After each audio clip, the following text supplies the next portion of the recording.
సాయిబాబా ఆలయాలు భక్తులతో కిటకిటలాడాయి. బాబా ఆలయాలకు భక్తులు పోటెత్తారు. ప్రత్యేక పూజలు, అభిషేకాలతో బాబా ఆలయాలు మారుమోగాయి. కరీంనగర్లోని శాతవాహన విశ్వవిద్యాలయంలో సీనియర్ అసిస్టెంట్గా పనిచేస్తున్న టి రాజేశ్వరి, రెడ్డవేణి భీమయ్యలకు సూపరింటెండెంట్గా పదోన్నతి కల్పిస్తూ విశ్వవిద్యాలయం వైస్ ఛాన్సలర్ ఉమేష్ కుమార్ ఆదేశంతో రిజిస్ట్రార్ జస్తి రవికుమార్ ఉత్తర్వులు జారీ చేశారు. కరీంనగర్ వ్యవసాయ మార్కెట్ రోడ్లో బాబు జగజీవన్ రామ్ భవనానికి సూడా చైర్మన్ కోమటిరెడ్డి నరేందర్ రెడ్డి శంకుస్థాపన చేశారు.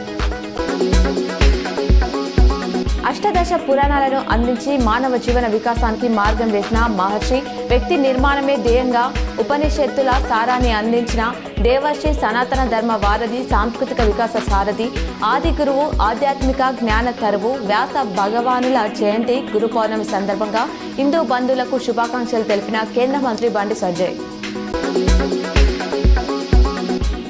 Hyderabad Shalibanda police station and Chatrinaka traffic police station కు నూతన భవనాన్ని ప్రారంభించి పోలీస్ స్టేషన్ నూతన భవనాన్ని పరిశీలించిన మంత్రి పొన్నం ప్రభాకర్. ప్రతి ఒక్కరు జీవితంలో ఉన్న అజ్ఞాన అంధకారాన్ని తొలగించి జ్ఞానంతో ప్రకాశింపజేసేటువంటి గురువును మన సంస్కృతిలో దైవ స్వరూపంగా పరిగణించడం జరుగుతుంది. గురువులందరికీ గురు పౌర్ణమి శుభాకాంక్షలు తెలిపిన మంత్రి పొన్నం ప్రభాకర్.